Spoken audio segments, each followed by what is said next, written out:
In the autumn of 1536, William Tyndale was led from his prison cell in the castle of Ovord to the site of his impending execution.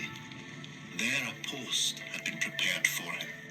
Tyndale was chained to the post, strangled to death, and then his body burned before the onlooking crowd. His crime?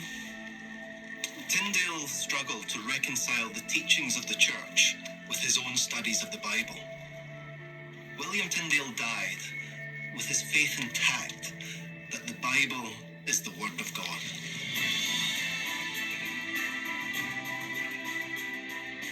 William Tyndale was the first person to seek to translate the Bible from the original languages into English. Tyndale was born in the late 15th century. He was born in the area of Gloucestershire, but had a chance to go to Oxford and became a priest. In the 15th century, there was a lot of resistance to the idea that the Word of God could just simply be accessible by the general people.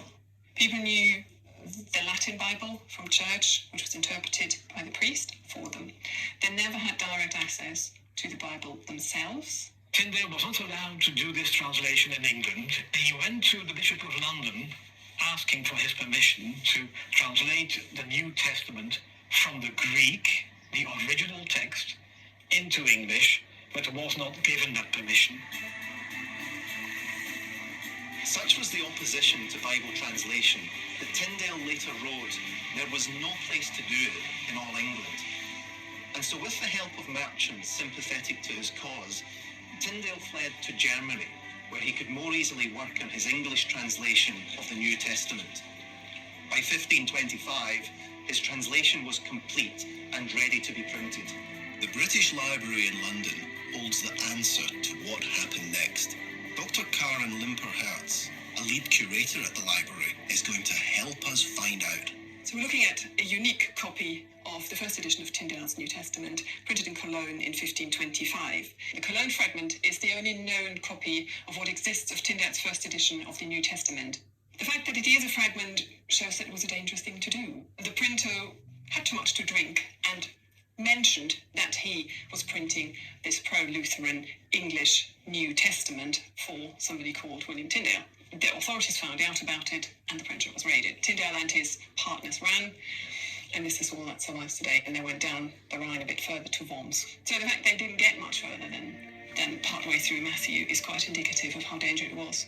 The first complete copies of Tyndale's translation of the Christian Greek scriptures were finally printed in the city of Worms in Germany in 1526. Around 3,000 or more of these books were produced.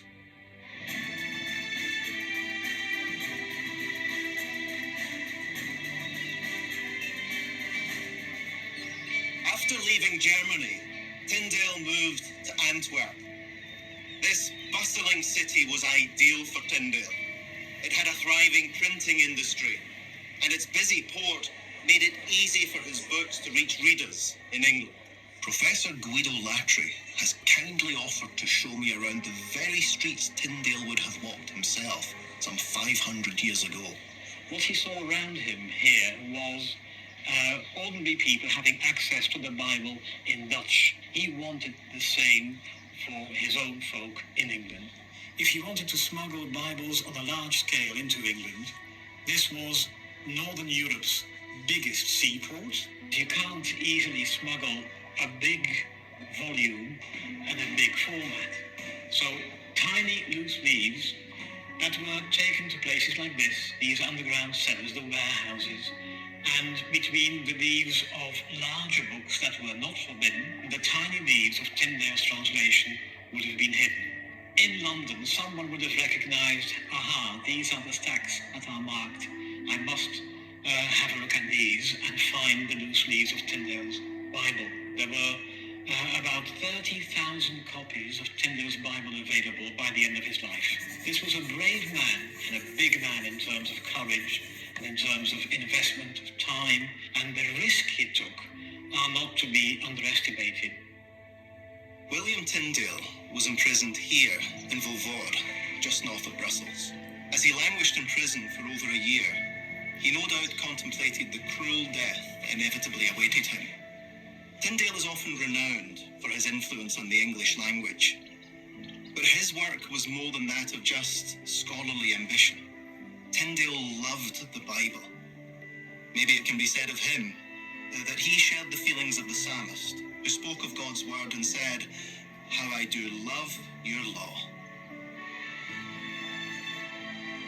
Despite intense opposition, the Bible and the wisdom in it survives to this day, a faithful transmission of the original writer's words. No wonder so many have placed such value on the Bible.